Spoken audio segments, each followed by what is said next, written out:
Hello, kids. This is Ryan from the Dead Radio Podcast. Please excuse me while I get these plugs out of the way. Please subscribe to the Dead Radio Podcast on iTunes, Beyond Pod, or whatever your mobile podcast app preference may be to download and listen to the show on the go. Not sure how to do that? Go to our YouTube page by searching Dead Radio Podcast and watching the lovely video Adam posted to teach you dummies how to figure it out. You might as well subscribe to the channel as well while you're there. We're also on Instagram at Dead Radio Podcast and on Facebook as well. Facebook.com/Dead Radio Podcast. If you'd like to support the show, send us a few shekels at our Patreon page, patreon.com/Dead Radio Podcast. Your support will help to enhance the show and fund future Dead Radio projects like Tim Cop, a live chili cook-off, and a shot-for-shot remake of Never Gonna Give You Up by Rick Astley. We do this show for fun, but as Danny DeVito and Twins once said, well, money talks and bullshit walks. We also share the internets with other local podcasts, so check out Dark Side Records Podcast, Dorkside at Dark Side Podcast, Hudson Valley Legends Podcast, and Hudson Valley Transmitter Podcast. And as always, the Dead Radio Podcast is sponsored by Track 7 Studios, providing quality artistic photography and video services for advertising or events of any size. They will photography anything. And if anybody has been paying attention, I just said the word podcast 13 times. Thanks for listening. Enjoy the show.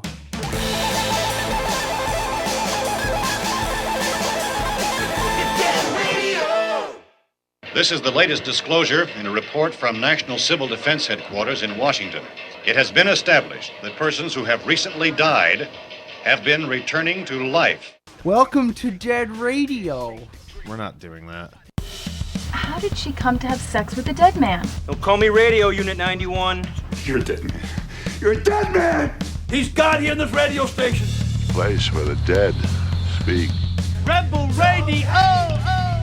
I'm a fake? Yes. How'd you like to be dead? You ever think about doing radio? My team is dead! But you're not crazy. You're me. And this is just radio. By the powers vested in me by the Federal Communications Commission, I command you to get on the microphone in a serious manner and continue this broadcast.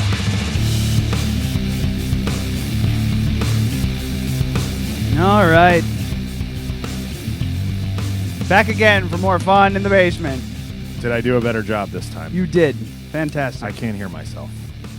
Can't? Check. It's probably just not loud enough. Yeah, for you. Yeah.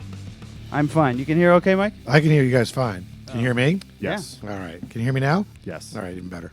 Wonderful. Episode 111. Are you fading or am I fading? I'm fading. Oh, we're both fading then. Well, I told you, I specifically told you not to do that because then in 5 minutes when I go to hit something, my computer's dead.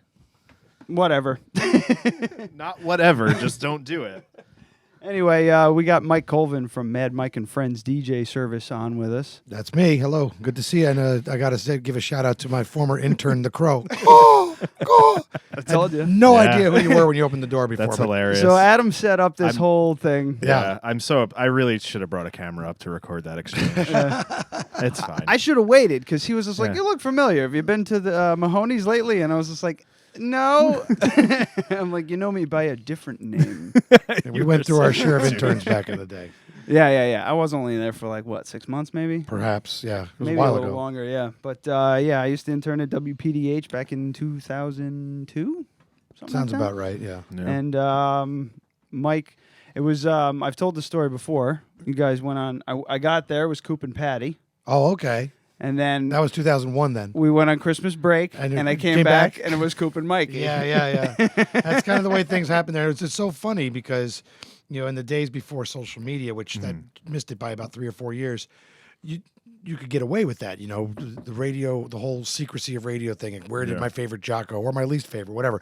There was always persona non grata. Once you were shown the door, as it were, you were never spoken of again. But what's happened in the past 10 to 12 years is that because of social media, we're all still alive and out here and doing our thing. Because you can just jump on social media and say whatever you want about what happened. And then you keep yourself alive. And it's a very cool thing. Like I often tell people, I'm very happy to have done radio when I did it. There was not much money in it then, but there's even less now. Yeah. And to be honest with you, I get the same thing I got from that just by doing things like this, a podcast, doing stuff on YouTube, farting around with Photoshop, whatever I'm doing on Facebook. That's where that need is fulfilled on a fairly regular basis. Yeah. I mean, when I was there, that was my thing. I used to listen to you guys in the morning, and I used to listen to Opie and Anthony and Stern and all those guys. And I was just like, I want a morning show like that, or like something where there's more of a talk format, and Right. everybody's goofing around and slinging jokes, doing voices and all that crap.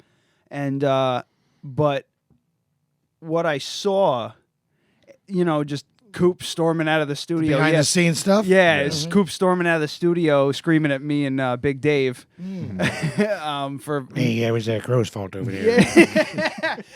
I didn't do nothing. So for like screwing up some sort of, just not listening to the feed and just bullshitting and not picking up on like some caller or the phone in that we were doing or whatever the hell. And I was just like, man, these guys are kind of dicks, man. They're just always like up my ass about this and that. I'm like, I thought it was a lot looser. But then I understood behind, not behind, but above you guys, you're getting pressure. Oh my God, yeah. From the top to do, to get more ratings, That and everything was scrutinized. We were under, for at least a while anyway, we were under a lot of pressure to create topical bits on a weekly, if not more, basis, which is where a lot of the songs came from, the stuff that we would do with Vito Petrosito and whatnot. But he's still playing that stuff live today. You go to a Vito gig and he's still doing Farmer's Daughter and the Yankee song and things like that. That conversation was what led to you sitting right there. Okay. We were talking about the classic WPDH songs, the parody songs we heard as a kid. Yeah. And then I was like, I need to find a couple of these. I never found the ones that we were originally talking about, but then I asked Simon or Bill Dunn or whatever his name he's is. going by tonight. I think he's doing trivia at the Ice House or something. So I asked Bill, I was like, please tell me there's like a shelf of just old CDs sitting somewhere in that studio that you could let me borrow one. He's like, I don't know about that, but check out this guy's stuff. He's got a lot online. So, and that was kind of how we progressed to you sitting here tonight. Yeah, after some trial and error, I think I tried hark.com and something went bad with that. And then somebody said, why don't you try SoundCloud? Just because I've got all this stuff. I produced 28 CDs on various morning shows from 1992 to 2003. And I've got at least one copy of each, but it was more important to me to be able to have a way for people to go there, go someplace online and get what they wanted. I wish I had more stuff up. It's just hard between what I'm doing for a living as a DJ now, and my wife and I just had a kid 7 weeks ago. So a lot of tough. Thank you very much. So it's getting harder to archive stuff the way that I'd like. For sure. But there's a good 100 and some odd pieces up there, whether it's live breaks, the James Earl Jones thing at Santa Claus is Coming to Town, which I think PDH actually still plays. Yeah. And then just like weird things that we would do with Rock and Steve, So a bunch is up there, and my goal is to keep doing it. Just haven't been able to add anything in a bit. So my big question is, do you have, I don't know if you made it or if you know who did, the song Sweet Home Monticello? That was me singing.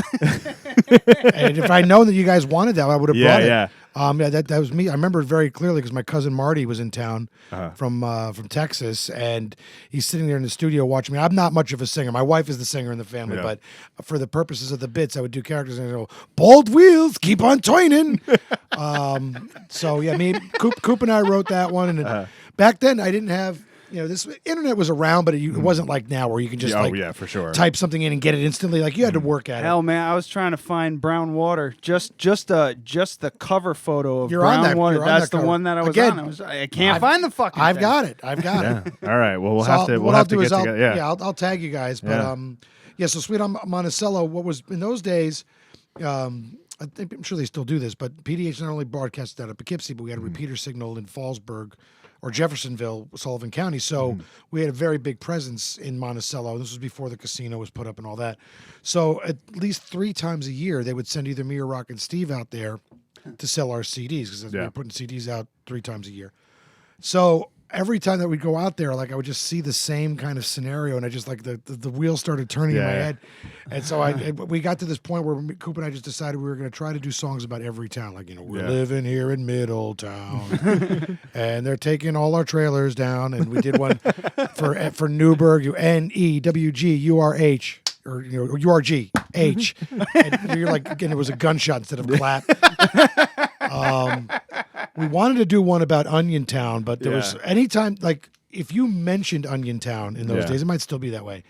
The hate mail, and I'm talking Yeah. mail, like people writing it out and stamping it and sending it to the station, just from mentioning them, you couldn't get away with that. Wow. Now, And yet, wait. you could write a song like "Sweet Home Monticello" and do that accent and not get fired. Because you got to remember, the Hasidim weren't necessarily listening to Coop and Mikey. yeah. But if you did that now, you'd be fired. You'd be strung right and up. I'm glad that Yeah. you brought that up because my attitude towards comedy hasn't changed. And my wife is actually the barometer. Like if I do something that's going too far and I put it up on Facebook, she's like, may want to think about that. Seeing as you have a business to run, and Kendall Jenner just got taken off TV for handing a Pepsi to cops. But yes, and I tell this to anybody that's willing to listen, is that what we did and what we got away with was because there was no such thing as going viral, social media, where somebody takes something and whether it's out of context or not. I mean, some of our stuff was outright, it was over that edge. Yeah.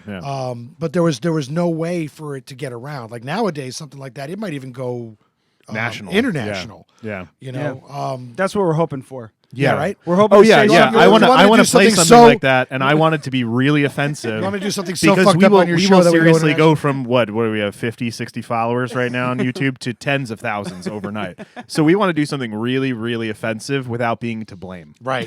So just lay it at my head. I should have brought down some of my recent Photoshops so you could just like flash them up there. But yeah, so it was, and the way that we used to get around it in those days, and this came from Bob Wolf, was we were equal opportunity offenders. So one minute, we might be doing a Sweet Home Monticello, and the very next minute, I'm coming in as my brother-in-law Greg. Hey, what's up? It's another Black History Month minute. Yeah. And again, remember that one. you couldn't. Yeah, you could never do that now. No, and I'll probably get taken a test for doing it here. Yeah. But I really did in those days have a brother-in-law, Greg, that did talk like that, and I just would use that as part of the bit. I tried doing it in Fargo, North Dakota, which is where I did radio after PDH unceremoniously let me and Coop go. And they didn't get that shit at all. Yeah. Like, it was like, it was like so alien to them. But, again, I'm very happy that we did it when we did it because I go back and I listen to some of the stuff that, that not only did we air it, we used to play that stuff. We put it on our CDs. We would play it on. There was a best of, the best of Coop and Mikey or best of Cooper and Tobin every day at 5:00, where there'd be like a minute long highlight from the show, so it would get re-aired there. And I don't know if you guys remember this. You might because you were on the show with us. We had a thing called Rockin' Steve's on the air over there, where we put them on the air Holy on Saturday shit. mornings. That was one of the funniest fucking things ever. So it was a twofold It was thing. amazing. We would put them on the air from Amazing. 6 to 10 a.m. because it was the shift. It was the shift that nobody wanted. Yeah. And Rockin' Steve, wanted to have his own show, and it was his. So we used it in two directions. We would use it to reinforce the stuff that we did that week or our best of bits to open them to an audience without us having to get up at 5:00 on a Saturday. But the other thing was we made him run tape, so that I would go through the tapes on Monday and take out all of his mistakes and turn it into a montage with Carly Simon going, "Nobody does it better." And I 1.5 WPDH, man. And then you'd hear us laughing at me. And again, I got all this stuff. Well, that sounds exactly like what we're doing with Instagram. Yeah. Yeah, that's because I try for every day. This week I only got 2 in, but I try and do a minute video every day to go up on Instagram. And it's just something ridiculous that he says, usually completely out of context. And it really works. And we get a lot of traction with it. We've gotten more traction with that than we have with posting any episode of the show. People's attention spans are like this big. Well, I know that this is show 111. So does that mean it's at 111th week? Is it a once a week? Yeah, thing? we've missed a few. Yeah, but we do every week. Okay. Yeah. We've taken a couple, few week hiatuses, and then, Understand. his It's water just- heater explodes, and we can't have that. Yeah, we just. Oh, this is your place? Yeah. Okay. All My right. house. Yeah. So it's 111 episodes, give or take, 1 or 2. Yeah, it's just. There are a few lost tapes. Which is probably better that way. Oh, they're so bad. The first Oh, what, man, 10 I had episodes? I had were to chop them all down. Just like we have a most tolerable bits of, or most tolerable clips of episodes 1 through 7 yeah. that were just test episodes where we weren't really we weren't even uploading them. Yeah, we were weren't just uploading them. trying Just this to out. see what the show was going to be and that sort of and thing. it was right. pretty much just us sitting down here for 3 hours drinking our faces off. and that's the way it was for quite Yeah. a while. And Yeah. then it was just like, okay, so if I remember correctly, back in the old radio days, you actually gave a shit about your community and then like focused a little more. I was just like, all right, let's try focusing a little more locally. Yeah, and like we're not go gonna get any traction doing some NPR story out of something that happened somewhere. Wherever. Yeah, it's better. Right. Yeah. It's better if we talk about the Golden Corral closing or. Wasn't that wild? Yeah. Now is it, we talked about it for a while. We've the been other on day. it. Did you talk about didn't somebody like OD in the bathroom like the night it So, opened or the week it opened? I Christ, didn't. more I didn't information hear. I didn't keeps hear about coming that. out. I heard about an employee altercation that involved. Oh wait, that was me actually, and you, because you have my iPad. Yeah. We just need to remember to promote Record Store Day next week. That's Dark amazing. Side. I live not far from Yeah. Dark Side Records. Those Yeah. guys are the best. Yeah, I they're love that great. They have a place. podcast as well. And I'm so glad. Like I love going to the one on Main Street, and it was a great Yeah. vibe. But now they have the old OTB with all Yeah. that room. Yeah, Yeah. it's You like a know? venue now. Almost. Yeah, yeah. It's one of my yeah, favorite well, things they're to do. going to be doing spot. they're going to be doing some live music down there for Record Store Day, and they're going to start doing a YouTube channel as well as like I don't know how much of this is inside, but this is all what he told me. They're going to start releasing videos of the bands, and then they're going to start doing compilations of bands that play there. for them. And That's re- awesome. And That's they're going to great. release them. So, That's great. So I'll be shooting some video for them. I believe it's on the 20th or the 22nd, whatever that What are you talking Saturday is. about?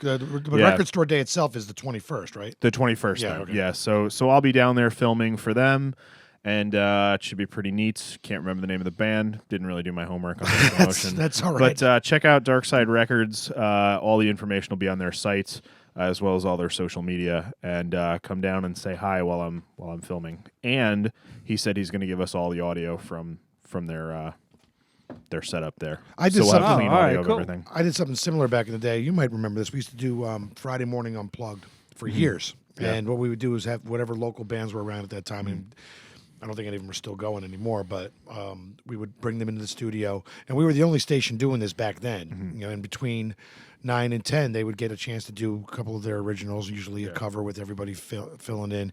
And it was a blast. And I've got all of those tapes too. And I always wanted to do something, but just never got around to it. But it's, again, you talk about giving back to the community. It's always been a big part of what I do. One question I have is, do you own all that stuff? Can you play it? I mean, I don't necessarily own it to make a profit off of it, Yeah. but if there was something that somebody wanted to hear and I took the time, they're all on DATs. Remember DATs? Do you guys know? I don't. I am familiar with it, but you Oh, know boy, better. do yeah. Oh I yeah, know DATs. Crow would know because he had to probably help me archive in the day. Yeah. And I gave him that nickname. I'm like the nickname giver. There's more people going around, and people are Did like, you have the tattattoo at the time, or is that before? I came in with the jacket, with the trench Yes, coat that I still yes, have. yes. And he had. Oh, you got to remember. You know, he had, I really he had wish long hair. I like- really wish that you had. We should have thought this out because we could have gotten the wig that Kurt has. His cousin went to his wedding in a Halloween. He got married on Halloween. He went to his wedding in a costume of I knew him. about that. Wasn't I supposed Yeah. to do your wedding? Y- I think did PJ end up doing it or my no, brother? no, Scott. Mike or Scott. Scotty Perry. Yeah. Okay, I knew. So, yeah. but he did work with PJ. He was with his company at the time. Yep. Yeah. So his cousin shows up in a wig and dressed up as him from high school. So basically, the guy that you knew. Yeah. So yeah. tie-dye Pearl Jam shirt, long hair, and a that's fucking amazing. trench coat. Had we thought about it, you could have gotten that wig and answered the door in the trench coat and just been like, "What's up?" He would have ran the fuck away. As I'm looking at it, I knew I recognized you. Like, But I there meet was- so many freaking people even now. Like Yeah, I'm yeah. probably more public now than even when I was on the radio Yeah. because I've been the main DJ at Mahoney since they opened in October of 2004. So we're in our 13th year. My wife is actually hosting open mic night there. So like between the two of us, we're there 4 or 5 nights a week. Yeah, so And all the traffic comes right through there. It's a great place. I've always, in addition to radio, I always had bar gigs. Yeah. I worked at the famous Let's Dance for 4 years during its heyday. Worked at Birdie's. You may have heard of that place. These are all places that were big when you guys were kids. But their legend has grown over the years. And I've been doing this for over 30 years now. Started as a teenager in a teen club called The Dungeon, if you want to Google something. The dungeon. Yeah. And It was a it teen truly club? was. It was a teen club. the only and- teen club I know of is Club Soda. Yeah, this Oh was my it was, God, it was I remember before that. that, and the Club Soda owes a lot to the Dungeon. What happened was the drinking age kept changing in the mid '80s. So the drinking age was 18 up until about 1984 or 85, and when it moved up to people don't remember this. It moved to 19 before it got to 21. So when it went from 18 to 19, I came up with just a lot of porn. okay. I've got pictures. Anybody wants to go to my If Facebook you type page- in Teen Club the Dungeon, it doesn't come up with anything. It's not what we useful. want it to be. Yeah. Sorry about that. It's going to take you right to Thailand, and next thing you know, the NSA is going to be knocking at your door. But the bottom line was when the drinking age went from 18 to 19, and you have to put yourself in this head, a lot of bars lost a lot of business because so much of their business was 18-year-olds drinking. So this one guy that had it was so bipolar. It was a racquetball and fitness club by day, and then he had a bar. It was an adult nightclub at night that just it crashed and burned after the 18 to 19 drinking age. So somebody came along and said, "Hey, we'll rent it from you if you let us do a teen club." And nobody had ever done anything like that before. Yeah. So they instituted that. I was already working there as the guy that cleaned the toilets and the moats because, again, it was a castle, so they had these moats.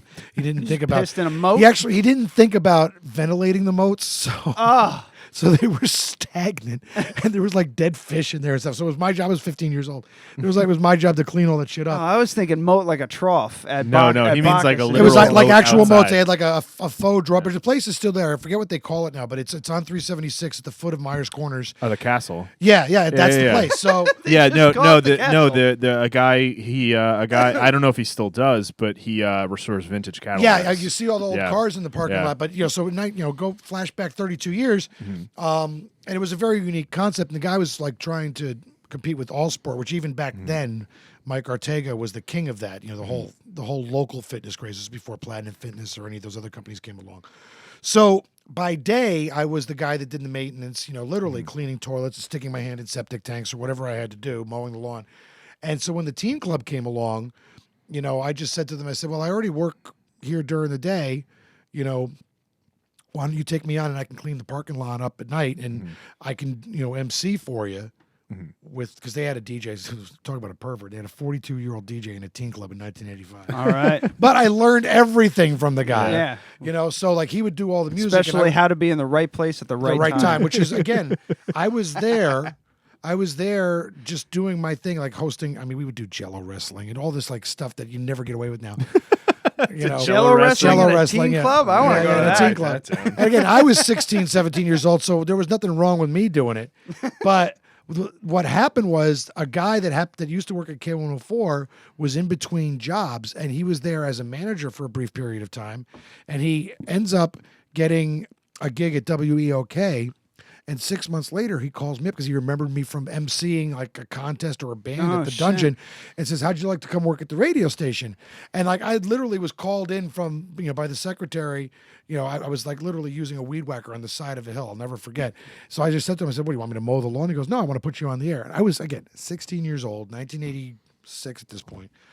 And that's how the whole thing started. So the guy that saw me at the teen club doing this decrepit shit, thought enough of me to put me on an AM station that at the time it was what they called a hot AC. So like the big music of the day was Miami Sound Machine. The Monkees had just had their big comeback record. That was Then, This Is Now.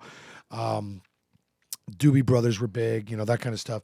And I did that for like the first 5-6 months of my career, and then the cocksuckers switched to an automated format, and I thought my career was over. I was 17 at this point, and they switched to a Times of Your Life station where it was just there was no live at all. All you did was like a weather report once. So what I ended up doing was I sat there and begrudgingly, did like an assistant. This is like in the early days of satellite radio. So it was satellite, but you still needed a human, a warm body in the studio to play commercials or whatever it was. So I spent the next 4 months perfecting my tapes, and then I used Bill Palmieri was the afternoon guy in PDH at that time, and I used one of his live shows. I transcribed it and made a demo off of that. And that's how I got hired on PDH. My first night on PDH was literally the night I graduated high school.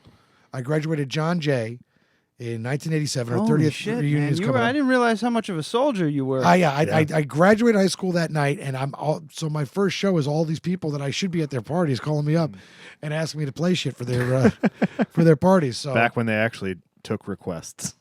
Yeah, you know what? It's funny They about the do, whole but, taker. Even then, it was As long as it was something they were going to play anyway. Even then, it was convoluted. But I was such a bastard. I would just play. Like it would get to a certain point. Like I'm supposed to play. Just what I needed by the Cars. I'm like, fuck this. I'm gonna play Panorama. Or, but my favorite thing was to sneak on a song by Frank Zappa called "Baby Snakes," which means exactly what you think it means.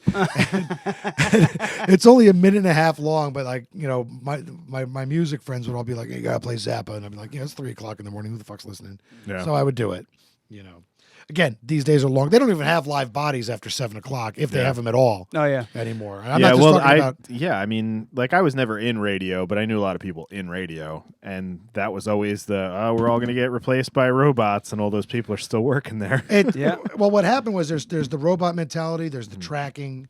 I believe most of the morning shows in the area are still live, except for the ones that are brought in. Like I think Elvis Duran is on Kiss. Does that sound about right? Yeah. So he's out. He's out of New York. I think so. I think Ryan Seacrest was doing something for a while. Again, that's syndicated. Yeah, of course. And it just breaks my heart because, there's no way for even guys like you just to do it. No matter what you do, there's going to be restrictions. Like you obviously got to keep it clean and all that stuff. Which is why we're in a basement. Right, exactly. And then this is very rewarding, refreshing for me as I enjoy a Miller High Life. Yeah. But there's no way for somebody that goes to school for communications to do anything. Yeah. At least from a point of view where you can make a living at it. And that breaks my heart because it was so much fun. It's there's a radio station. I won't say who. They have 1, 2, 3, 4, 5 stations. It's ran pretty more or less. It's ran by 4 people. Everything's automated on most of the stations. It's just they insert commercials and stuff that they record, and there's a morning show who they have just a morning guy that comes in, and then he does his stuff and then leaves, and then the one other guy running that station stays there the rest of the day and does automated stuff. And that still production exists. It's funny because one of the guys that's commenting right now on the live Facebook thing we're doing. No, B? My buddy Jimmy Jam, who was a big part of Hudson Valley Radio for a number of years. He had literally started Star 93, which is sadly no longer there. It's Rock 93 now. But he's the morning guy, program director, and only real live jock on a country station up in Batavia, New York area. And he's killing it. He was in town last week, and he's absolutely killing it. And he's telling me about the way things are there. And it is very much the way radio was 25, 30 years ago. He's got a local owner that's kind of giving him carte blanche, and he's getting results. Cool. But it's almost impossible to find that right now, and especially around here. Because you have big conglomerates that own everything, and they feel like they can put a cookie cutter approach on everything. It reminds me of what baseball was like in the 70s when there was like 7 or 8 stadiums that were exactly alike. The Mets had Shea, which didn't have the full back, but it was basically they called them cookie cutter stadiums because they wanted to get the biggest bang out of the ball. Why don't we make a stadium that looks like shit for both football and baseball, but we can make the money off of having both teams? And thankfully, by the mid-90s, that was all gone in the thing of the past. So what I'm hoping... that one size fits all means one size fits most not very well. Right, exactly. Perfect. Yeah. And the other thing you got to realize is that when I was doing radio, we weren't competing with satellite at all. There was no such thing as an iPod. There wasn't Pandora. You see, the funny thing, the second satellite came out, I said, if people have to pay for this, it's eventually going to end. Right. I said that right when it came out. I was like, I will never pay for it. I will steal it all day long. I never paid for satellite radio once, and I had satellite radio for years because my brother's friend worked for Sirius. Okay. Oh, well, that's the way. All right. So you really had it. But the thing is, I never would have bought it. I wouldn't have listened to Opie and Anthony for almost 7 or 8 years or whatever. And as soon as my lifetime subscription that was on my thing ran out, as soon as it shut off, that was that. I was like, I'm not paying. Even if it's $5 a month, I'm not paying for Well, it's this. funny you bring up Opie and Anthony because, again, when I was doing mornings at PDH, all those guys were doing terrestrial radio. You had Opie and Anthony. I forget, why they were kicked off the air. Right? Oh yeah, it was the time? Sex for Sam. Sex for Sam. It was in St. Peter's Cathedral. Yep. Yeah. Or A St. couple Patrick's, had some butt sex in St. Patrick's Cathedral, and that was For a lot, that was a lot of points. Yeah, it was a lot of points. It was worth it. I mean, and the thing is, like, they didn't really do anything illegal, but they enticed people to do something illegal to win a prize. can't really blame the company for firing them. And even then, they were under contract for a couple years after that point. Oh, yeah, they and made money. They continued to pay them because to fire them for some sort of a breach of contract, they would have gotten sued and they would have lost. And, at the time, Stern was doing, what was he on, K-Rock? He was on K-Rock in those days. Yeah. So, you flash forward to the Super Bowl where Justin Timberlake pops off.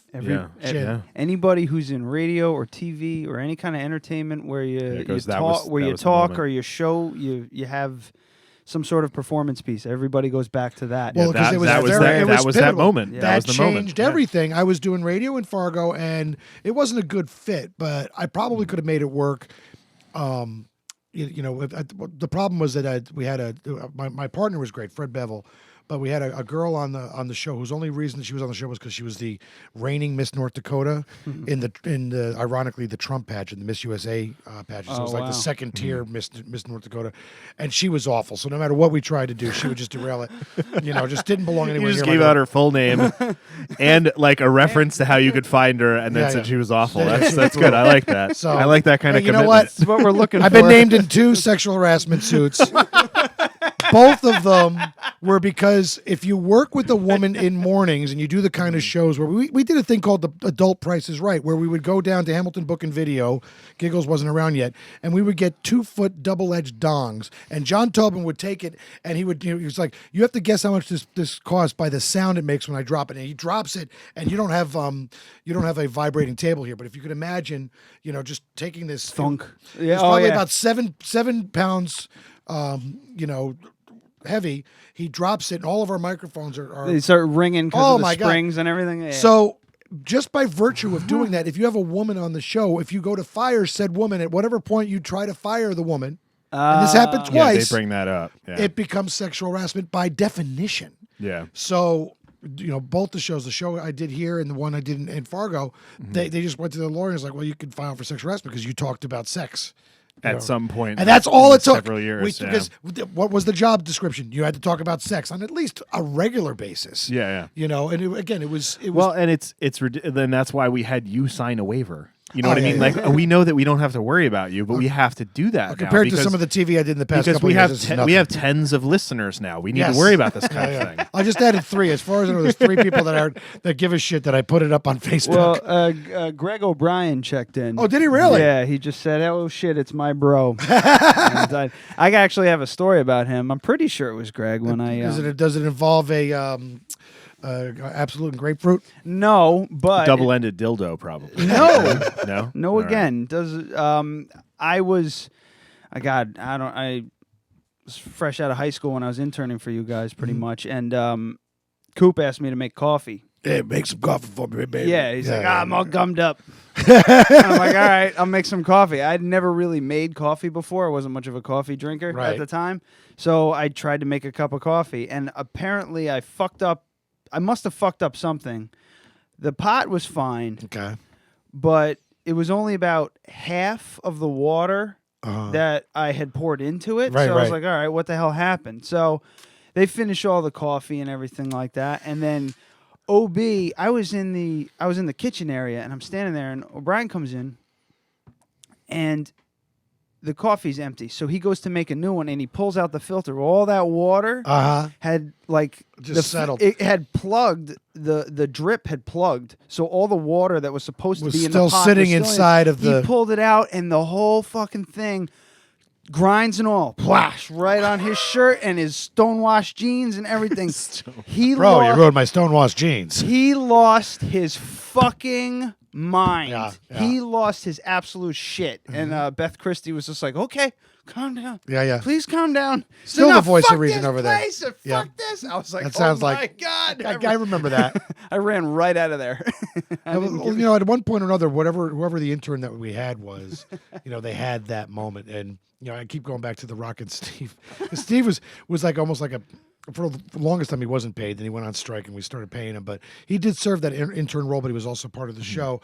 And for about a year and a half, we were over on Washington Street while they were renovating the studios at Pendale Road, and so we were literally walking distance from what was then Ascenza's Deli. It's now Lola's, and that's where the railroad bridge and all that. But traveled back in time 22 years, and it was this great Italian deli that we would get our breakfast from. And I swear to God, Rock and Steve could, for the life of them, could never get the breakfast orders right. It was just three of us. It was Wolf, Tobin, and me, and we pretty much ordered the same stuff every day. Yeah. And me and John would just absolutely torture him. It was like, God damn it, Steve, you fucked up our bacon, egg, and cheese again. And I remember throwing it at him one time.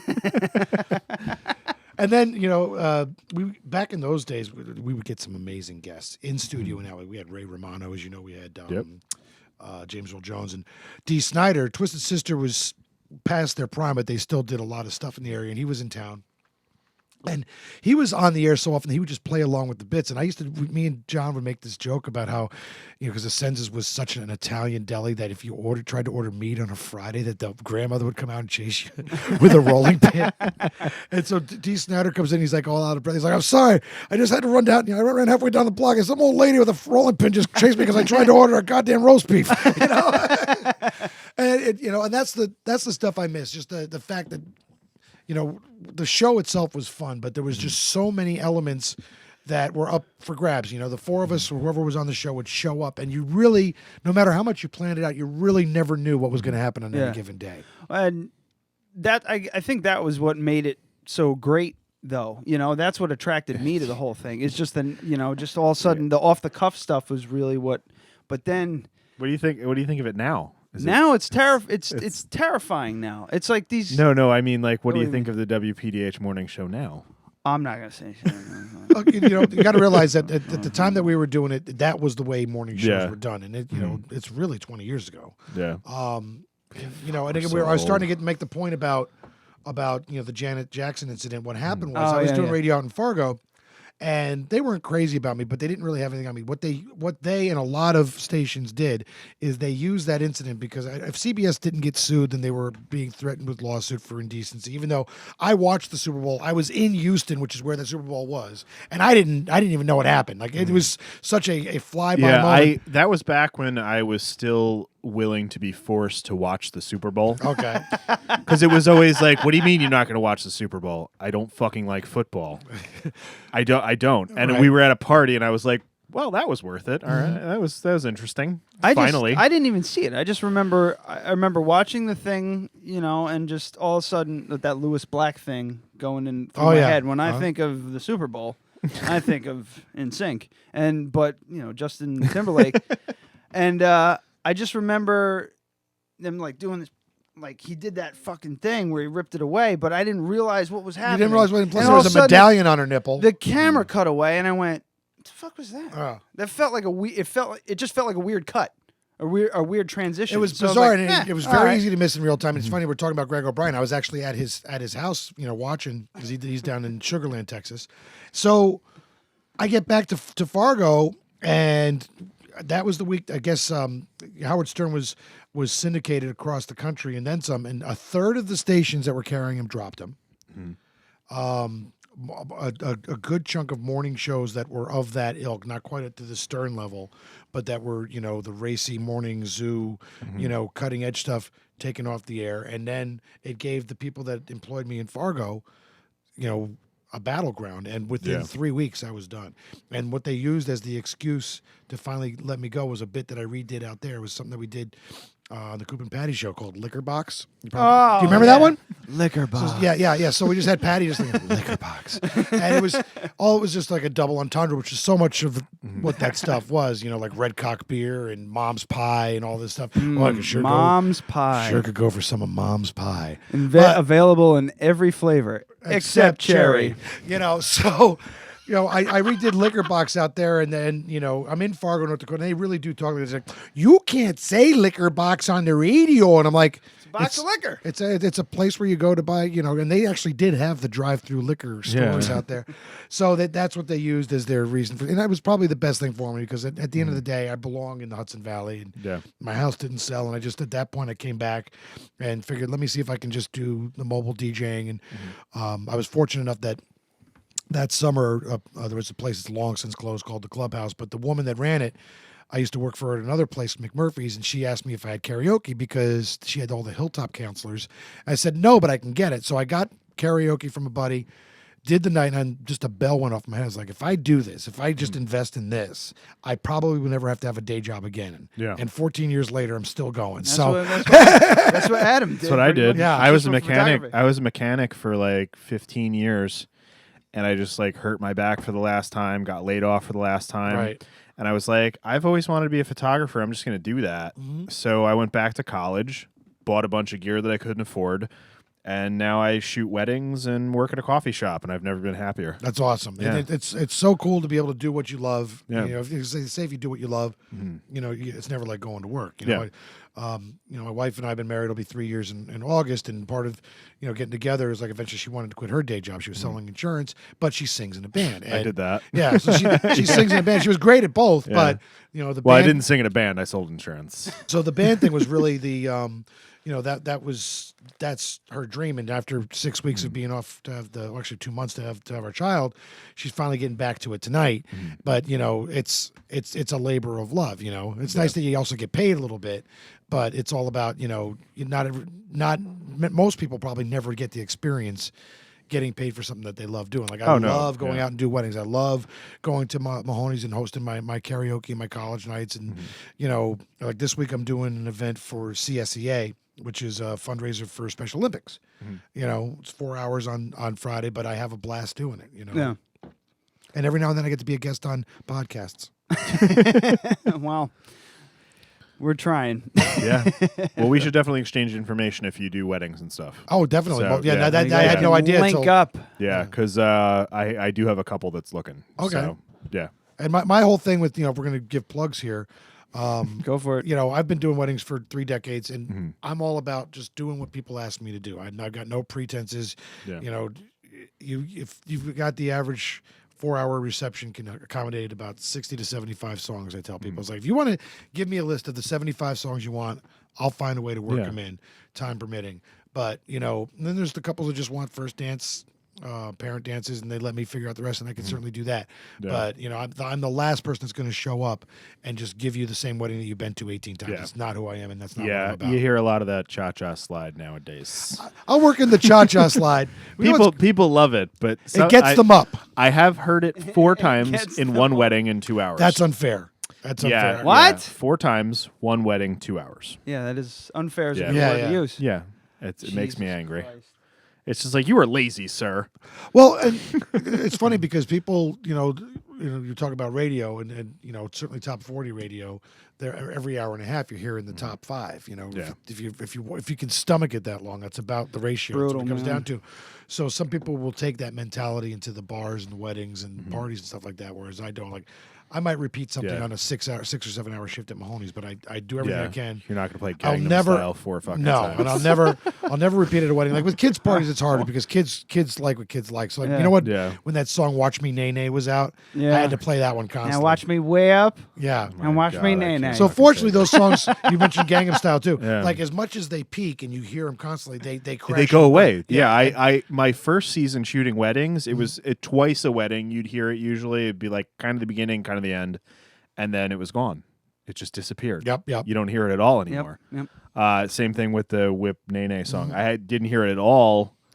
Maybe this past season, but the season before it was everywhere. It was constant. Yeah. You know. I might be off on my timing on that, but I think you're about right. yeah, that was about 2 years ago. Yeah, it was wasn't two summers ago was when Yeah. it was at its peak, and and now if I throw it on, I get the shit look. Yeah, they're like, really? And sometimes like So old. sometimes I'll Old man's playing. I'll old do something man's just to playing get the this shit again. look. Yeah. Just to piss somebody off, especially they're being a douche, which you get. Oh, I man, love especially that. in the bars. My favorite thing is sometimes an older family member will say, like, "Excuse me, I'm trying to watch. Can you move?" And I'm gonna be like, "Sir, I've been hired to photograph this event." I'll actually get sorry. on the microphone and Yeah, tell it's people just- it's like we have professionals, especially like Yeah. around the cake cutting. Yeah. And like, you've got the aunt that flew in from Indiana. Yeah, She's with got the her- friggin' iPad taking pictures. It's like, Yeah. no, we've got somebody on the clock. Please let him. You can Yeah. take your Yeah. pictures, but we got somebody that's Yeah. getting paid to preserve Yeah. this moment. Yeah, and You know. people like seriously, like somebody's my girlfriend is my second shooter for most Nice. of my gigs, Mhm. and she does a great job. But like stuff like that, she's not used to being like, I'm the professional. Get the fuck out of my Yeah, way. yeah. And I have no problem saying that to an older gentleman. get the fuck out of my way. Like, I'm being paid several $1,000s right now, and you're being a problem. Do you want me to explain to them that I missed the shot because of you? You're belligerently drunk and eating all the food. Yeah. Speaking of belligerently drunk, I'll take one of those high res. Hey, here we go.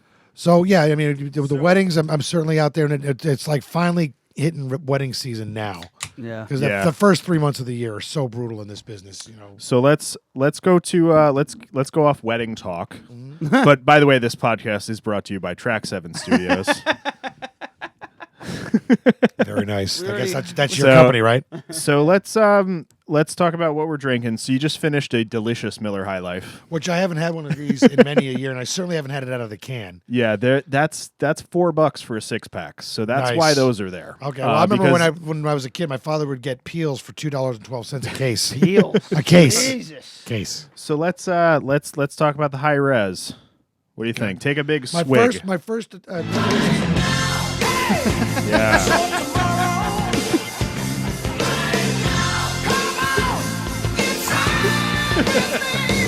I should have never So what do you let think? you Open a have big it. Fat red cock. It's good. It's craft. Oh yeah. Yeah. This is so it's 6 Point Brewery. They're one of my favorite breweries lately, and usually I go for the resin. This is a bit nuts. It's heavy. Yeah, it's carrying a wallop. Yeah, so just be careful because it's 10.5% alcohol. All right, thanks for telling me that. Oh, wow. All right. Well, You're not required to finish it. Not by law. I'm just required to be home before 8. So yeah, I got this. I've been meaning to get it for a while, but it's super expensive for like 4 beers. But Well, I appreciate you offering me it's one. not a problem. That was I'm awesome. I'm glad to have used that bumper finally. check out this Like Fest over here. Yeah. But I'm drinking Omission because that's You pretty were much past tense. Yeah, past tense. Now, for a brief moment there, I think it was like a little pit bull or something ran in here. Is that yours? That's my dog Eisen. He's Eisen. Eisen. Yeah, he's a pug and pit bull and cocker spaniel. Wow. Yeah. That's a mix. Yeah, he's an asshole. Well, he came in and he said, hello, I was getting shit eyes from the cat. You'll get shit eyes from the cat. I get shit eyes from the cat, and I own the fucker. I've had him for I can't wait till that 14 cat's years. dead. Me too. I'm so done with excited. that cat. But it's soon, very soon. Yeah. He's like 14, 15, so fingers crossed. They only last so long. I don't know. He seems He's healthy as a horse. I don't know. It's just, I don't know. I believe that there is no God because dogs don't live as long as fucking cats. Got a good point there. But anyway, so this high res, I'd give this, I mean, if you're into triple IPAs, like ridiculous hop and alcohol and just really malty, it's a 10 if you're into that. It's very good. For me, I'd give it about a 7.5, 8. So it's more of like a Dogfish Head style IPA. Like Dogfish Head 120 minute. Okay. Very, very similar to that. This is a little hoppier, I would say. Really good. They accomplished what they were going for. Absolutely. Very, very good. But I probably wouldn't get it again just because the price is prohibitive. You can get 6 Point resin, which is like 8.5% alcohol. So if you're looking to get fucked up, it's the same. It's the same alcohol content over 6 beers instead of 4. So yeah, I probably won't get it again. But I'm glad I picked it up for the show. It's good. Yeah. So what questions do you guys have about what we used to do back in the day that may not be as apparent, just listening to the stuff back all these years later? Was the Rockin' Steve Quits bit real or the fake? one where he actually throws the headphones at? Yeah. And he starts screaming and yelling, and then you can't, And I was laughing from the other side of the room. He came in the hallway. Yeah. Everything about it was 100% real.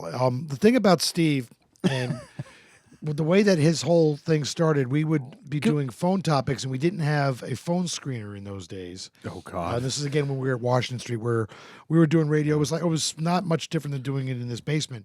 You just riding that delay button. Yeah, for 13, 18 months, we didn't have a delay button. That did not God! exist, no. So we would have like our we had a psychic Dan Logan that would come in or whatever. No matter what we were doing or what we were talking about, this guy would always manage to get through the calls and be like, "Hey, what's up?" And even though we could be talking about the most serious topic. Hey, what's up? Oh, hey, Rockin' Steve. I think I named him that too. What's going on? I just called to say what's up. And Jesus. so what happened Yeah. was Wolf in particular got so pissed off because like this guy would just call and like jam up whatever we were doing on. We were getting ready to do a CD sale up in Kingston, and we knew that he lived in Kerhonkson, so we said, "Hey, I tell you what," I think it was my idea because I was always the instigator. I said, "We're doing the CD sale at the Kingston Mall tonight. Why don't you come up there and help us out?" And basically, we just got him so we can get his pizzas and be our slave or whatever. An intern. Yeah, and really. So what ended up happening was Tobin, was always the guy that thought outside of the box, and he's like, we could probably do something with this dude in the studio. He's like, there's definitely something that's just off enough that we could turn it into gold. So his first day was the same day that we had James Earl Jones in the studio. What we did with them was, because we were trying to get these CDs out for Christmas. Back then, in 1995, you can look this up. There were 52 shootings in Poughkeepsie, one for every week. Most, obviously clustered around different times. But Yeah, it happens more. Maine and It Cherry happens more when it's warm out. Yeah, Maine and Cherry happened to be the hot spot for the shootings. So we Kennedy sent Fried Chicken. Steve. Yeah, we sent Steve out to the parking lot of Kennedy Fried Chicken. And back then there was, I think, Texas Lunch. So we sent him out there with a box of CDs, and Wolf was like, was not happy about having. Hang on. So here's the thing: Wolf was telling Steve, we gave him a megaphone. So you just said like, okay, we're gonna put him at the hot spot for shootings and see like this probably person on the spectrum. Yes, but we didn't know this at the time. The word "the spectrum" didn't exist back then. But just to bring it back down to the baser part of it, and then they used to call me retard. You can say it. Whatever. So we put this guy in. And he didn't know that it was the bad section of Poughkeepsie. Yeah. We did. So Wolf was really it would really bother him whenever me and John would kind of go rogue and do shit like this. so Bob figured, all right, if we're gonna do this for one day, let's get one day out of it.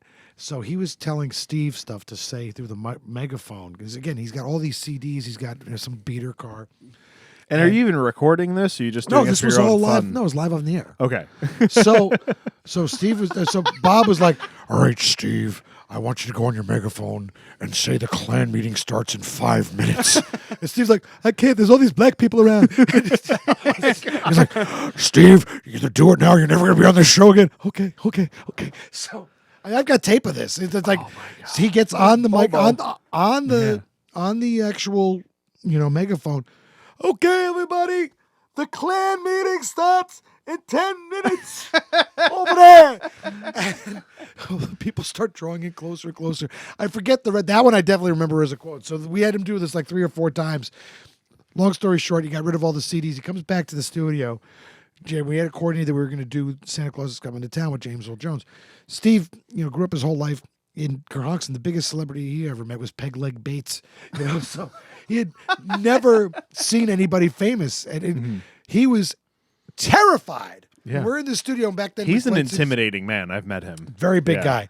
So Steve is I like met him at literally the gun shop. at the back of the studio against the CD racks, just like, and he would do what we called the Rock and Steve shake, where his lip would quiver and everything like that. And he's just like looking back and forth, and it was so obvious that he was like in awe of being in the same room as James. "That's Darth friggin' Vader over there," And, so that's how that whole thing started. And what we would do is we would come up with these bizarre scenarios to put him in. And you asked about the quitting.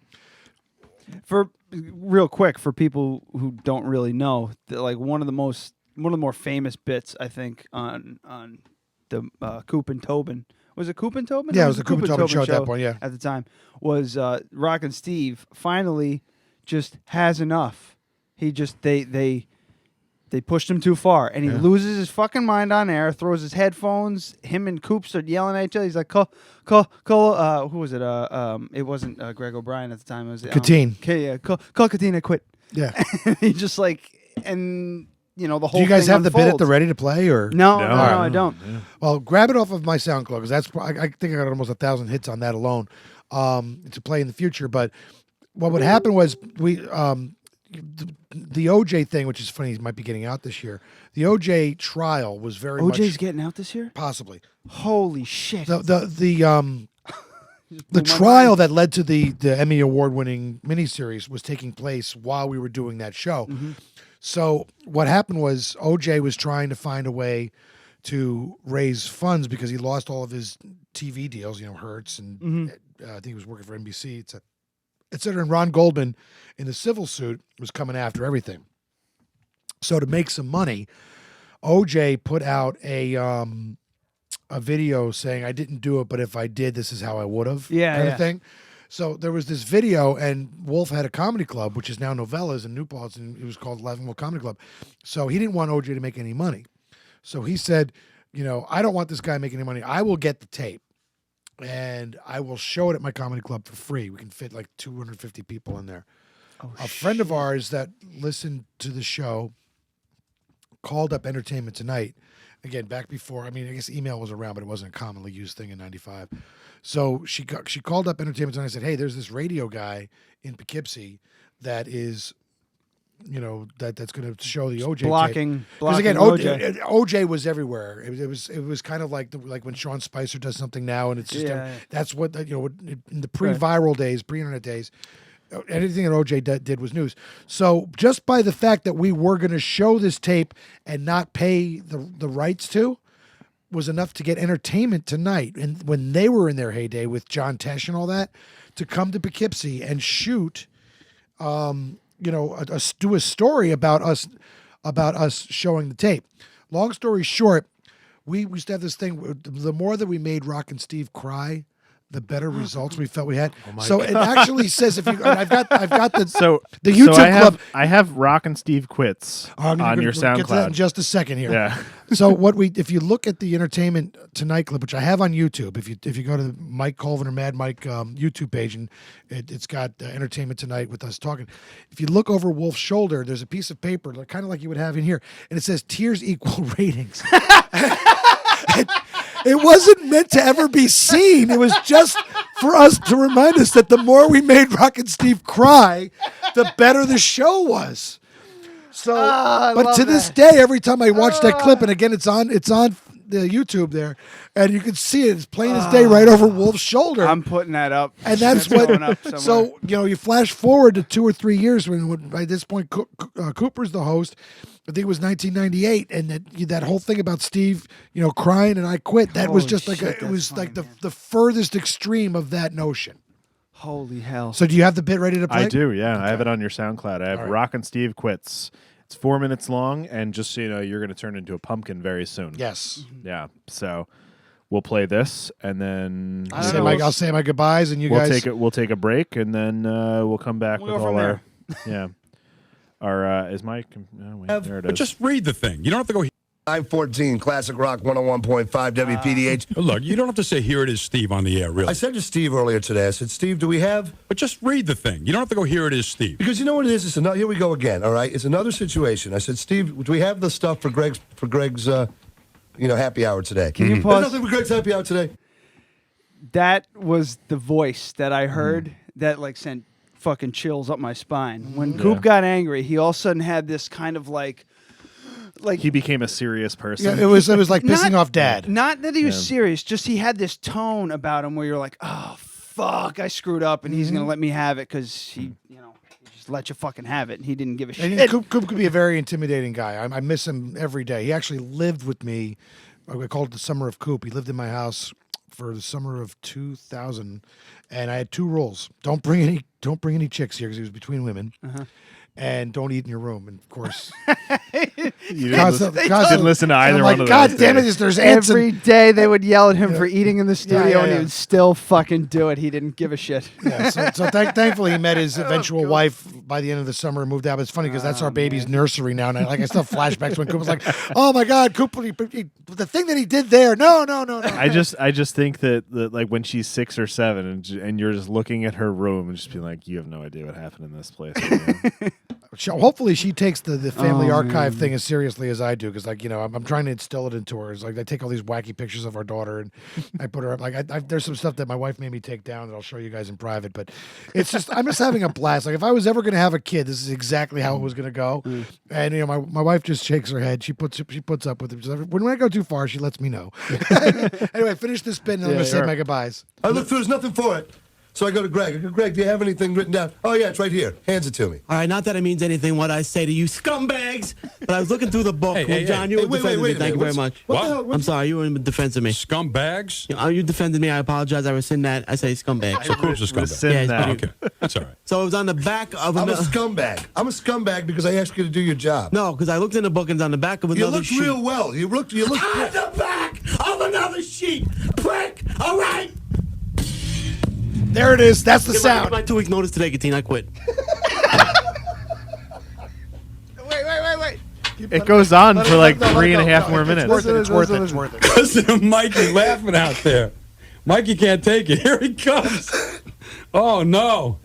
Coop, what did you do? I have no idea what I did. You have cost the Hudson Valley listeners Rockin' Steve. No, I hope with that outburst.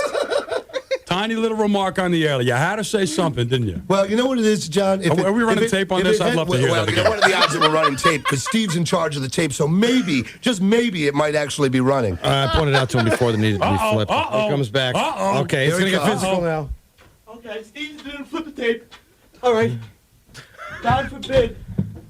You should get here before 6 o'clock and take care of your own crap, but that I got to do. No, Steve, that's your crap to do. See, my crap is between 6 and 10. I actually have a job, a purpose on air here. All right, that's my job. My job is to entertain people between 6 and 10. My job is to make sure that I'm prepared when I come in here to have stuff to talk about. You. Oh, yeah, you prepare. Yeah. Steve, you know what? I could get a chimp to move the freaking... Get a chimp, because I freaking quit. Get him. Why are you doing this? What's the matter? What the hell is going on? You've been like this for like the last 2 weeks. What the hell is going on? What's the problem?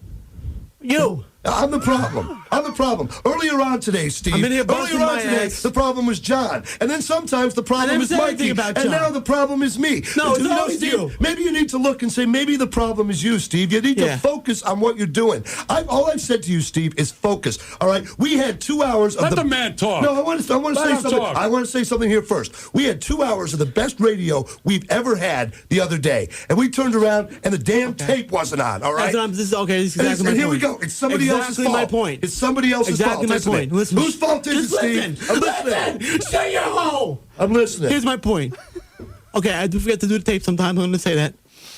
You're right there, moron. Can't you look and check? Because I have my own job, Steve. I have my own functions. You know what, Steve? I am a moron. You know why I'm a moron? Because 2 years in, Steve, I still think that maybe, just maybe, you might do your job without me holding your hand and running you through it. Holding my hand. That's what I mean. You crack me up, hold my hand. You're right there. You hear it stop, Steve, look over, and see if I forget. Steve, you know what, Steve? I don't want to take that responsibility away from you because what else are you doing? Yeah, nothing. That's right. That's why I quit. 2-week notice, I quit. We don't want you to quit, Steve. We want you to come here. I just want you to focus. Those headphones are taking a beating, man. I want you to focus on your job, Steve. I understand you have a lot of things going on in your life right now. I understand that. I understand you feel a lot of pressure, all right? But we need you to focus from 4 to 10, and from 6 to 10. John has a lot of things going on in his life. I understand. I have a lot of things going on in my life. Mikey's got a lot of things going on in his life. But when we come in here, we focus. You still quit? No. Talk him out of it. I understand. Okay. Maybe I slack sometimes. I'm sorry. I'll get it together. All right, so tell Gatine you've revoked your 2-week notice. Gatine, I revoked my 2-week notice. Back? I'm back, unfortunately. But you lose all seniority and vacation rights. Like I get vacation. Cooper and Tobin, classic rock 101. So yeah, that was 100% real. And I believe unedited. I mean, I'm listening to it, and of course I can picture it in my head because I experienced it live. I don't think I did anything to augment or edit that. Yeah. God, that was fucking funny. It was when I first heard that, I was like, holy shit, this is amazing. And what was the 2 hours of radio that he said? That actually is lost and gone forever. That what was clip it? is from, I don't know, the clip is probably from 98 or 99. I remember, I couldn't tell you what we did lose. I remember hearing that on the radio. Oh, yeah. That one little point when he was like, we had the best 2 hours of radio we've ever had, and it was supposed to be recorded, and it was not. Yeah, and it was gone. I remember that. That rolls through my head sometimes when I'm doing you this take show. things for granted now because everything can get recorded digitally. Oh, the show hasn't been recording for the last half an hour. And in those days, you had to, that was probably before we even had the DAT player in the studio, so we actually had to flip a cassette, and that's how we got the show. We're really lucky now. Yeah, it's funny because now, like, part of the reason that we stream on YouTube, part of the original reason that we started doing it, it's a backup. Yeah. because you can just play it and record, or you can download it and as you guys know, you can convert YouTube signals to MP3, which is what we're gonna do with this. Now, super probably, easy. Fart around It just a little happened. bit. It happened last week. Yeah, it happened last week. I all of a sudden turned around and the recording wasn't just recording. stopped, but the YouTube was still going. So what I did was I went back, I went on YouTube, took the audio chunk, just inserted it into where I needed it. In those days, if you didn't hit the record button, you were fucked. And we used to do that roofathon every year, which was what I really miss about those days. That was fun, man. The 7-Eleven on Route 9, which is not that's not even there anymore. So one year we not? had no, It's the 7-Eleven's building not is it's not it hasn't been a 7-Eleven. Okay, Here's the that's thing: what I mean. when I was with these guys, it was still on 7-Eleven. Okay, and then when I left and I came back and I started doing promotions over there. In the I think I promotions knew about department that, with right. Anthony and Jeremiah and all that stuff. Coop and I think it was Coop Tobin and Cricket at the time. Many years later, right? And I was like, all right, what's up with the roofathon this year? I was all geeked up because it was going to be my second roofathon. I was really, and they were like, oh, well, we're doing a roaming roof this year. Oh, I remember that And I year. went, That was so what? sad. Oh my god! They were was just at in the- parking lots in 3 different counties. I was the like, guys. It was at the Kingston Mall. Yep. And then it was at the Kingston Mall, like a night shift at the Kingston Mall, and then all of us, most, not to toot my own horn or anything, but I was like very gung ho, audio. I actually, back and then. now that you bring that up, I remember running into you because I went over there. It was that was the first time I was on the air again after I'd gotten fired. And I went to the one, whatever the Route 9 spot was. Was it by the ATV place? The next day, we had to wake up at ass crack of dawn, and we had to break down Kingston, then set up in Duchess Rec. Is that still there? Duchess Rec, I think. On 55. Yeah. And we basically, it was just a tent and a shit ton of audio gear and the speakers thing. We had to do that, and that's when I think Tobin showed up, or no, wait, he was already there. No, I'm sorry. The bottom line is that you showed up. things slowly fell apart, and eventually they stopped doing it all together. They stopped doing the Camp Out for Kids, and look, whatever they're doing now, I remember is that what too. they're doing now. I will say this about Town Square, who owns it. We had a 40th reunion of WPDH last year that I was very involved in because I'm Johnny Archives over here, and they paid for the party, and I will always be grateful to that. And there was another thing that they did. The Let's Dance reunion that I hosted. I'm like always doing these reunions. That's what happens when you get old, Crow. Anyway, they were very instrumental in helping that to come to fruition. So for that, I'm grateful. I tell people all the time, it's like I may do radio again. I'm not gunning for it, but I may do it again, probably for no pay or little pay. So I always tell people, like, whenever they need to move on in their life, don't burn any bridges. I don't feel like I have, and I'm certainly not here to do that. We're talking about our old days. I would love to be a guest on here again. I would also love it if you guys ever want to have my wife or her band, Lucky House. Absolutely. That'd be a blast. We're always looking for new bands. Heather's got plenty to say. And, the best thing about talking to Heather is, like, she'll just tell you all the stupid shit that I do at home. Oh, great. Or whatever behind the scenes, because, I'm an idiot. Anyways, it's been a pleasure. I got to get back to my wife and daughter. All right. And, thanks for having me. And I will absolutely outfit you guys with the songs that you don't already have access to on SoundCloud. Right on. And as time goes along, I'll give you more stuff. Again, I wish I had a guy that could just go through my hundreds of hours of archives and do something with it. And maybe one day I'll get to a point where somebody will do it for me, because it deserves to be online. We've lost so many people over the years. Coop, John Stefanski, Stu Shantz. I've got all of these things in a box, pristine quality, and one day, hopefully they'll all be online instead of just a select few. Adam, thanks so much for having me. I got to get back to the ranch. Absolutely. And I'll do what I can to keep promoting your thing, and you I appreciate it. Let me know if you ever want me back. Absolutely. We do. Yeah. Because I haven't said 5 words the whole time, and that's good. Because sometimes I get myself in trouble. I'm just going to say this for Crow. All right. We're probably going to come back and do a few more minutes. With at the that, end. we'll take a quick break and say goodbye, and we'll be back soon to promote things and finish up. All right. Hang tight.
Our first ever guest walkout. Well, the funny thing is, like, most real radio shows do like a guest for like the first half. Yeah. And then they move on. But we just rely so heavily on them. Well, I didn't really have much prepared, and I knew that Mike would. I knew that Mike would just take the ball and run with it. Yeah, and I was more than happy to let him, do his thing with it. Yeah. So thanks again to Mike Colvin coming back, reliving some memories. And he's gonna have his. He's gonna talk to his. Yeah, you're good. Okay. He's gonna have his wife contact us too. She's got a band. I wanted to say, what did he say? I wish we could play tape. Roll tape back. I don't Lucky remember. Dog, Lucky something. Fuck, I think it was Lucky Dog. I have no idea. Whatever. He's gonna get us in contact with her so she can come on with her band and talk Do some some, shit yeah. and play some tunes. So that'll be nice. rock and roll, man. And we're the new home of rock and roll. Yeah, we are. Cunts. So and rock this, and roll comes home, hangs his hat, puts his feet up, opens a nice cold Budweiser. this transition thing here. Greg O'Brien of the mighty, formerly of the mighty WPDH. I don't know if he's still there, but he said it was a great show. And that makes Great wasn't even in quotes or anything? No, it just says great He show. just literally meant it was a great show. Great show. That's good for us. Yeah, I'm very excited about it. Yeah. Even me doing the scene transitions. Ryan, Adam, Ryan, I think this Adam. is going to be big for us. It's a huge dynamic on the YouTube. It looks better, but as you could tell, I was a little stale because I just, one, I couldn't get fucking word in edgewise. Yeah. Because Mike's just a tornado of information. But he's a pretty big deal. Well, he's a professional radio guy, and that's what happens when you're a professional radio guy. You can keep the conversation moving, and sometimes it can't. But yeah, so now we're using this scene transition thing because I think it's definitely more dynamic. Yeah, good, dynamic, fun. Yeah. Yes, and I know this. Yeah, is... I'd like to stick with this because the wide angle is nice, but it's good for. It would be good. It would be a good third camera angle, not the main one. Yeah, I'm with you. And then maybe like a screen where it's it says "Be back in 5 minutes" or whatever the hell during break. I don't know. Yeah, we could do this. One eternity later. We could use the SpongeBob font for it. Yeah. Perfect. Burping. Anyway, I was looking down at the paper and I just really couldn't get it out, but I looked up I wrote down WPHD because I'm fucking stupid for some reason, but I looked up the WPDH Wikipedia and it says Michael Mad Mike Colvin, producer of and voice actor on several WPDH morning programs, most notably Waking Up with the Wolf, Cooper and Zoles, and Cooper and Tobin. Voice characters include 40s Man, Cognac the Magnificent. I don't know that one. Neither do I. And Guy. Just Guy. And he, all of these Not bits. Guy Francois? No, it's just, ladies and gentlemen, Guy. And then he would do his thing. I can't even remember. It's probably on his SoundCloud. And he's pretty stoked that we want to play the parody songs and everything like that. Yeah, those are fucking great. Did you find any? No, he doesn't have those posted. Oh. The ones that we were looking for, he doesn't have posted, but he has them all. All right, so he's going to get them. Yeah, he's going to get us to. Yeah, man. That was one of my, in Poughkeepsie, I've said it before, is one of my favorite bits of all time that they did. Because it really lets you know what Poughkeepsie was about at the time. Yeah. Not so much anymore. 52 shootings in a year. 52. That was less than 20 years ago. I mean, now we're down to like 10. That's good. It's progress. It's still 10. 52 though is a lot. 52 in a year, averaging one a week. It's not cool. In Poughkeepsie. Yeah. And since we're staying local, did you want to touch real quick on the where are we at here? We're at 113. So. Oh, the Dragon's Den thing? Yeah, big controversy in the Hudson Valley. Yeah, so Dragon's Den, a fucking staple. Yeah. Do you have the an article up at all? It'll take me a second. Yeah, but from what I gathered, Dragon's Den in Poughkeepsie is having IRS troubles. Some problems. It's been seized, I think is the word. Yeah, seized by the New York State government. Wow. Apparently, there's a show called Dragon's Den on the BBC. Oh. So let's go Dragon's Den Poughkeepsie. How about the teen club, The Dungeon? Yeah, that just came up with porn. Some creepy motherfucker came up with that whole fucking thing. Is this his pen? Yeah, that's a nice pen. No, that's my pen. Oh. So you can't have it. Yeah, because you stole this pen the last time I left it. I know, it's a nice pen. All right. Dragon's Den in Poughkeepsie, seized by the state. Did you notice that there's so many prices out there? Oh, my God. No, I didn't. Fuck you, Poughkeepsie Journal. Oh, my. It opened another window? Holy fucking shit. This is great. See how hard it is? I'm going to let you flounder. No, I did way better than you did. So the New York State Department of Taxation and Finance seized the Dragon's Den in the town of Poughkeepsie Wednesday due to its failure to settle 18 open tax warrants totaling $177,609.84. According to a department spokesperson, a shop may be forced to close permanently if it is unable to raise $15,000 in the next 2 weeks. They have a GoFundMe. Let me pull that up real quick. Oh yeah, you gotta bring up the GoFundMe because that's the kicker. Our friend Tony Odell from Hudson Valley Legends, rest in peace, is posted something on Facebook about Dragon's Den, and I didn't know. I wasn't up on the whole, I wasn't up on the whole thing. Why the fuck is my and my iTunes is just playing now? It just wants to do something. She was basically just throwing heat at the Dragon's Den, and I was like, "Whoa, what is this all about?" So I checked out the GoFundMe. And then I checked the comments out on the GoFundMe, and oh boy, did a lot of people have a lot to say. They had some people defending them, but I don't know exactly. We don't know what's exactly going on. They've raised $2,440. Stop. Yeah. Out of what? What's the 50? They need $15,000 just to not have the store be auctioned off. Oh Jesus. But they need $15,000 in the next 2 weeks, starting from a week ago. So like a week from now. Uh-oh. Yeah, it's not going to happen, and it probably shouldn't. I mean, but some of the inside information that I do have is that they kind of got fucked over by an accountant, and it just snowballed from there. Mm-hmm.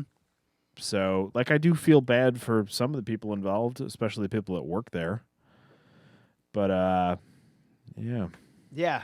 So, but they owe $177,000, and there's no settling that. That's what they owe. It's never going to happen. The business is worth a quarter of that. Their inventory is a quarter of that. It's not going to fucking happen. I didn't even know they were still around. Had no they fucking used clue. To, yeah, I knew that. They used to have a much bigger location back when paintball was like a thing. Yeah, and we used to go there to play Tekken 3. Yeah. When PlayStation 2 first came out. Yep. Yeah.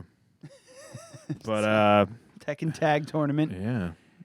It's just not going to happen. It's just not going to happen. It's going to go away. And I'm very happy I made that meme. I'm very proud of it.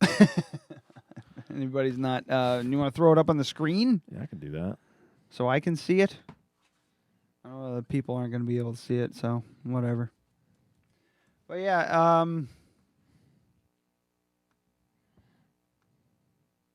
moment of silence for Jason Fulham.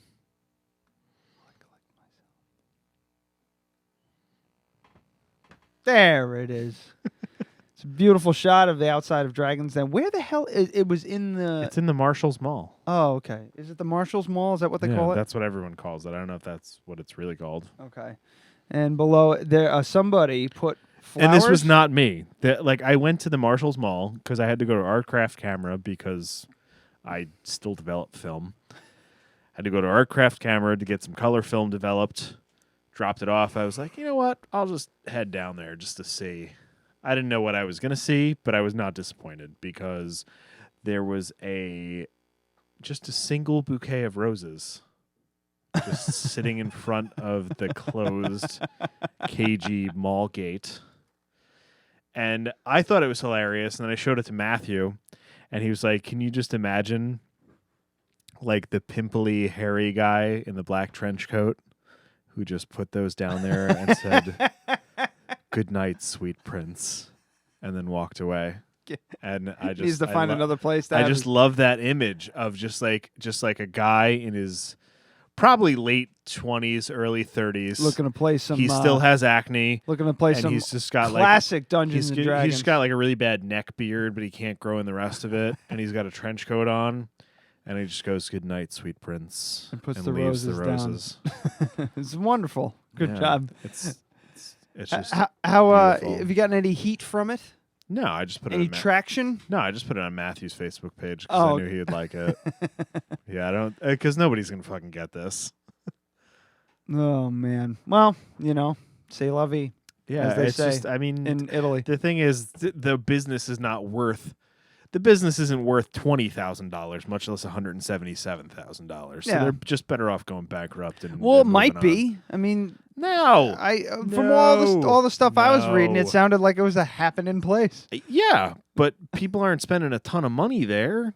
Like it was a profitable business to a point, but $177,000, you couldn't sell that business, even if they didn't have this issue for $50,000. Yeah, and it's not in a really great place. You know, they used to have a surprisingly though, the Marshalls Mall. There's a lot of people in there. Really? Yeah, very surprisingly. Yeah. I mean, I go there to get my suits altered. All right. But every time I ever go into Marshalls, I pick something out and I go, I'm not waiting in this fucking line, and I put it back. Oh. Yeah, every time. Oh yeah, it is. I buy my trucks there though. Not Marshalls, the place next to it, whatever shoe store that is. Payless? I don't think it's a Payless. Maybe a Finish Line. I don't fucking know. Anyway. All right. Well, the Marshalls Mall. It's just like a strip mall. No, it's not a strip mall because it's all inside. It's like an actual mall. Yeah. With a strip mall outside. Yeah, it's like a strip. It's like the feel of a strip mall with all of the accoutrement of an actual mall. Yes. Yeah, it feels like a strip mall, but you're inside. It's nice. Yeah. Well, I don't know. I don't think it's worth keeping No, going. we're not going to spend 2 fucking hours on it. Had we had Matthew in here. Yeah. Well. But yeah, from the inside track, the people that I know that work there, the people that I know through people that work there, they kind of got fucked over by an accountant who did things very wrong, and then things snowballed from there. And I can see that, $20,000 can easily turn into $200,000 with fines and shit like that. So I feel bad for him, but what are you gonna do? Like a GoFundMe is not gonna help because they're gonna have to pay taxes on that shit too. Yeah, and then also there's, even if they did get fucked over, how long if they got fucked over, were they getting fucked over for the entire 10 years? Or did they get fucked over and went, well, fuck, screw it then? And then just wrote it out? I want to know. I think they got fucked over for a while and then were in a hole they couldn't dig themselves out of. That's all. I think that's the most. The accountant fucked them first. Let's say for the sake of argument, the clandestine kind of best case scenario where they just said like, "Holy shit, we owe the IRS $50,000." You owe the IRS $50,000. You're never digging yourself out of that hole. No, hell no. You have the Terminator 2 stickers. Yeah, I don't know. I just caught off. They're fucking terrible, right? These are stickers? They're stickers, yeah. They're like trading cards. Trading cards. But they're like stickers. You can't have that one. You can't have that one. Well, I mean, this is the best one. I know that's the one I want. I'm gonna put it on my skateboard. I'm gonna show the people what the deal is. But you can't see it because of the lighting, but yeah, maybe. So I'm gonna put this one on my skateboard. They're basically Dark Side Records. Bless their hearts. Do these weird, do this strange shit. These are vintage Terminator 2 stickers. They're like Topps trading cards, but they're stickers. Were they in the package? Yeah, they were still in the package. Okay, so Adam goes and buys these things and rips them right out of the package, I was so completely excited. Destroying any kind of worth that they might have had. They were like $3. They weren't expensive. And they're these like awful low-res pictures of they're like screen grabs. Stills from the movie Terminator 2. Let's slap one on the fucking thing of here. So it's a screen grab of Arnold Schwarzenegger holding the dozen roses with a shotgun in it. Let me see that. And it says "A Date with Destiny." And that's like the douchiest thing ever. That's the one I want you to put on the fucking just put it on there. But like I saw Dark Side post about them, but I was like, wait, what? Are they stickers in a package? They're just trading cards? Yeah, they're like vintage. It's like on the back it says like weird A stats. Date with Destiny, sequence number 11. Terminator follows John Connor to a busy mall, carrying a large box filled with roses, which conceals a shotgun. Meanwhile, the T-1000 tracks his quarry through a maze of human traffic. And then at the bottom it says options, input, armed, and tracking. And armed is got like a red bar next to it. They all say that. They do? Yeah, they all say the same thing. Well, they don't say the same thing, but the armed thing. They all, see, they all say it. Oh, how? But like this one, this just says the Terminator. I'm going to put it on my skateboard. Here. Right there. Putting it on the. It's putting it on the electrical box of doom. What did you did it wrong, didn't you? Give it to me. You're a fucking idiot. It's ripping because it's so fucking old. Well, it's possible. I mean, it's like, what is that? Watch, you'll see it'll start. 25 years old. 15 Yeah, years like old? I started peeling it and I was like, "Ooh, this feels like was peeled and stuck already." I think the glue's hardened. Oh yeah, the glue's no good anymore. How's it smell? Yeah, that's not what a sticker's supposed to sound like when you're peeling It's it off okay. the We're back gonna end. get it on there.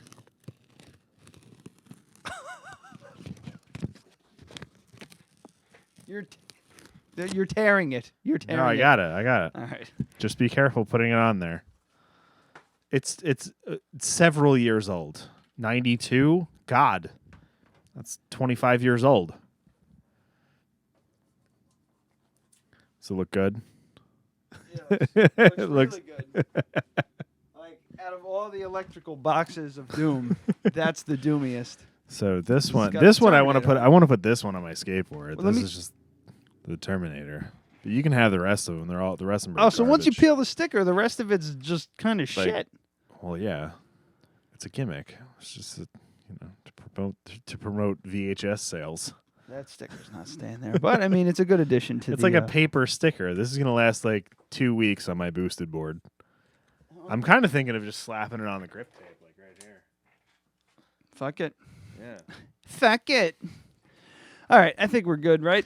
Yeah, I think we covered everything we were gonna. I did cover in want to this talk. episode. I did want to talk about the. Did you notice my shirt though too? I didn't notice that. What's the deal? Oh my God! Yeah, these don't want to peel at all. Right. On the air, power 881. What the fuck is that? All right, so look at the back of the shirt. I did notice that. So that's like a. Right, it's a cool like a like ribbon mic? old school like ribbon or condenser mic, you know. Uh-huh. But they got I don't know why. This is a client of ours when I was working at the my last job. I don't know why they put the fucking lettering crotch level. at yeah. This won't. It won't stick to the grip tape. It's at the very bottom of the shirt.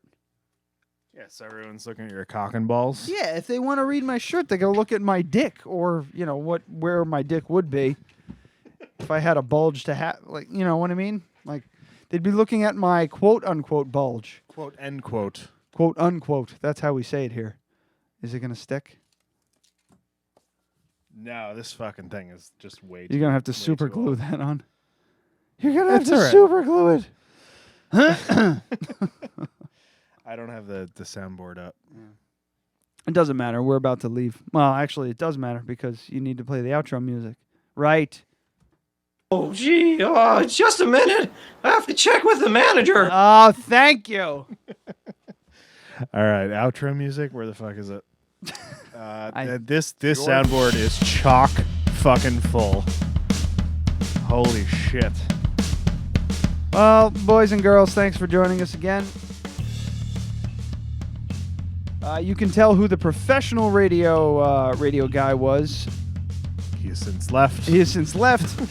Hence, there is no dead air and you know a good flow of conversation. MadMikeandFriends.com 845-8. Oh God, that's a weird phone. Like, okay, so it's 845-485. Oh shit. We didn't do Cameo Talk. Yeah, we didn't do Cameo Talk with Adam's Canon Sure Shot from fucking the 1979. That's 79? Yeah. that was a really great blue steel you just did. I really hope that comes I'm out. good at that. Anyway, MadMikeandFriends.com 845-485-7792. That's 845-485-7792. They do DJ services for weddings, Sweet 16s, karaoke, and more.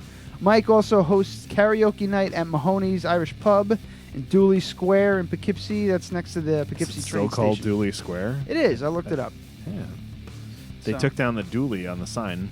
Oh, when yeah? it got sold. Uh-oh. So Yeah, maybe like- it's not. Yeah, like 10 years ago. The old Dooley No, it Square. wasn't 10 years ago. It was like 6, 7 years ago. No. Yes. I typed in Dooley Square, Poughkeepsie. I took the That might Dooley be Square, true, and but it if came you right up. if you look at the building, they took the Dooley part down when Bob Dooley, whatever the fuck his name is, got ousted from the company. Ousted? Yeah. They ousted He him? was bought out. Is that what I know that ousted from means? Jonas Spilbor. All right. Lots of local references. Yeah. Just our local fucking piece of shit lawyer on WPDH. Oh, jeez. I mean, I wasn't going to say nothing, but... I don't know. It's just my opinion. That's my personal about. Like, I know her personally. She's horrible. She's a horrible human being. I just... No one can sue me over that. That's my opinion. Allegedly. Not allegedly. You're supposed to say allegedly. No, she was like screwing a guy I knew, and he was in love with her, and apparently she was engaged the whole time to another guy. What's the dish? We're dishing. All right, so let's figure out some titles here. Fuck Oh, boy. yeah. So we have Jello Wrestling in a Teen Club. Solid. Very solid. I've been named in 2 sexual harassment lawsuits. Again, solid. Liquor Box. Again. That's Darth friggin' Vader over there. And Tears Equal Ratings. Tears equals ratings is probably my favorite thing ever. It's that or Jello Wrestling in a Teen Club. I gotta go with Tears equals ratings, and then I think it's the hashtag Liquor Box. I think it's a better title, but I think the first 2 were definitely more clickbaity. Yeah, I'd be fine if you want to go Tears. I like equals Tears ratings. equals rate. Like I like it so much that it's going up on the Yeah. wall permanently somewhere. Yeah. Like maybe in that back corner. Next you know, to balls. I don't know, like where we can both see it. Just to You gotta like for the camera, put it in between the fucking the skull the things. skulls. Oh yeah, and Yeah. can you just double check to make sure what his thing is so we don't fuck this up? If you're watching on YouTube, actually right now you can't see it because my head's in the way. Let me back up. Over on my amplifier, right can over. You refresh my memory. Right, rugged outdoor gear. I'm terrible with this. That right shit. I'm trying to point to it on the fucking YouTube. There. That thing right there. That's a boar's head that was sent, and that guy over there on the wall, the glowing skull, and the boar's head. Skull. I'm having trouble.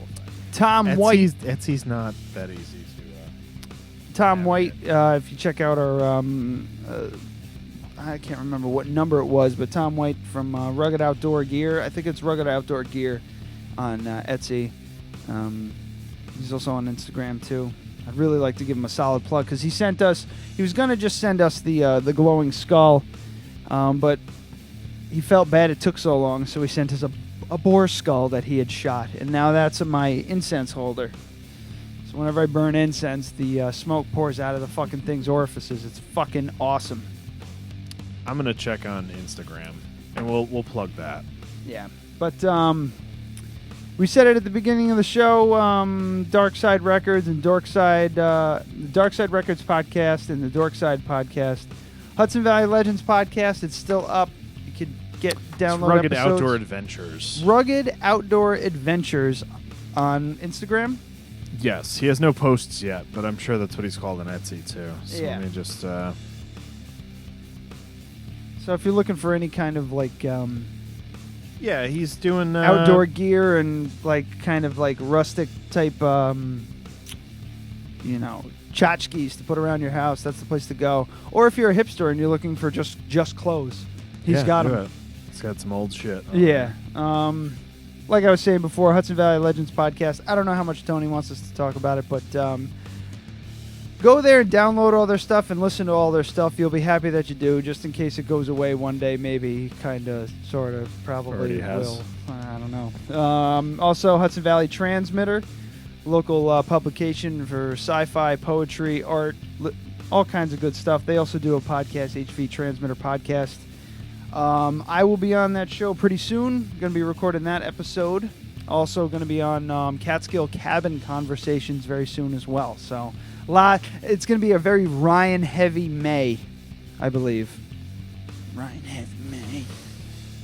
So if you search Rugged Outdoor Gear on Facebook, you'll come up with it. It's at Rugged Outdoor Gear on Facebook. Okay. And you'll be able to find it. There you go, at Rugged Outdoor Gear. Etsy, it's a lot harder to find it.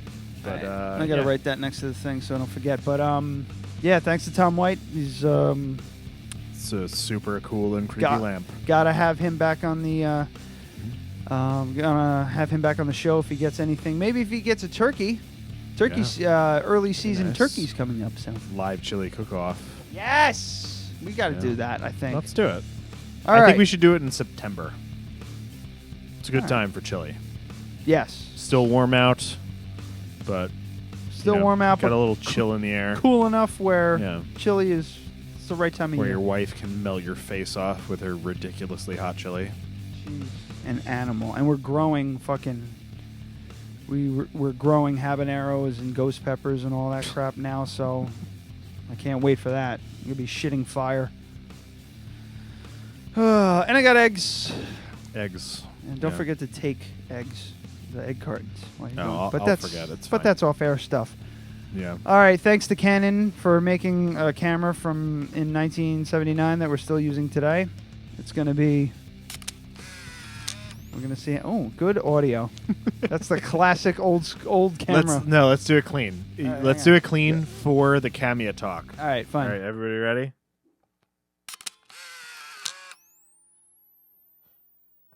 Please tell me it could pick up the flash. I think... Yeah. Oh, the flash wing. Yeah, I could hear it. I'll find it. So anyway, if we're going to do Cameo talk eventually, so this is a Canon Sure Shot. It's one of the first fully automatic plasticky cameras. Super awesome. It has a fixed 2.8 aperture, 38 millimeter.